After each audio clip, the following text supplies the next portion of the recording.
ଚାରିଆଡେ ହଲା ହେଇନା ମୁଖ୍ୟମନ୍ତ୍ରୀ ବଦଳୁଛନ୍ତି। ଇଏ ଏବେ ତିନିଟା ଫାକ ହେଇଗଲାଣି ମୁଖ୍ୟମନ୍ତ୍ରୀ ପାଇଁ। ଇଆଡେ ବୈଜୟନ୍ତ ପଣ୍ଡା ମୁଖ୍ୟମନ୍ତ୍ରୀ ବ୍ୟାକୁଳ, ସେ ତାଙ୍କର ଲବି କଲେଣି। ଇଆଡେ ସାମଲ ମନମୋହନ ସାମଲ ମୁଖ୍ୟମନ୍ତ୍ରୀ ପାଇଁ ଲବି କଲେଣି। ଇଆଡେ ଧର୍ମେନ୍ଦ୍ରକୁ ବିଦାୟ କରିଛନ୍ତି, ସାକୁ ବହୁତ ଏମଏଲଏ ମନ୍ତ୍ରୀ କଲେଣି।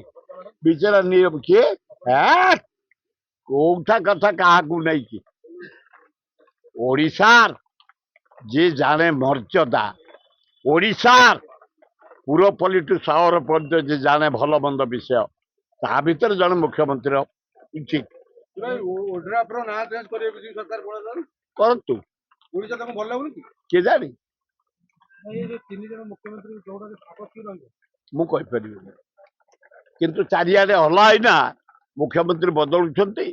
ଇଏ ଏବେ କିନ୍ତୁ ଇଏ ତିନି ଜଣଙ୍କ ଅପେକ୍ଷା ମୋହନ ମାଝୀ ଭଲ, ନିରୀହ ଲୋକଟିଏ। ଖାଲି କଣ ଟିକେ ଭୋଜନ କରନ୍ତି, କିନ୍ତୁ କଞ୍ଚା ନୋଟ ଭୋଜନ ସେ କରନ୍ତିନି, ଖାଲି ଏଇ ଖାଦ୍ୟ ଭୋଜନ କରନ୍ତି। ସେ 15 ବର୍ଷ ମୋ ସାଥିରେ ଏମଏଲଏ, ସାରା ଇଣ୍ଡିଆ ଆମେ ବୁଲିଛୁ। ଖାଦ୍ୟ ପ୍ରେମୀ ଲୋକ ସିଏ, କିନ୍ତୁ ନୋଟ ଖାଇବା ପ୍ରେମୀ ନୁହଁ ସେ, କିନ୍ତୁ ଭିଡକୁ ନୁହଁ। ନାଇଁ ମନ ଦୁଃଖ କାହିଁ ହବ? ଯିଏ ଆସିବ, ଆମେ ଲୋକଙ୍କ କାମ କରୁଛୁ, ଆମେ ଯିବୁ ତାଙ୍କ ପାଖକୁ କାମ ପାଇଁ, ଆଙ୍କ ପାଖକୁ ଯାଉଛୁ କାମ ପାଇଁ।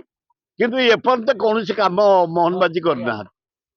ନବୀନ ପଟ୍ଟନାୟକ କରିଥିଲେ, ଜାନକୀ ପଟ୍ଟନାୟକ କରିଥିଲେ, କିନ୍ତୁ ମୋହନ ମାଝୀ ପାଖକୁ ଗଲାଣି 4-5ଟା ଲୋକଙ୍କ କାମ ଏପର୍ଯ୍ୟନ୍ତ ଗୋଟାଏ ହେଇନି।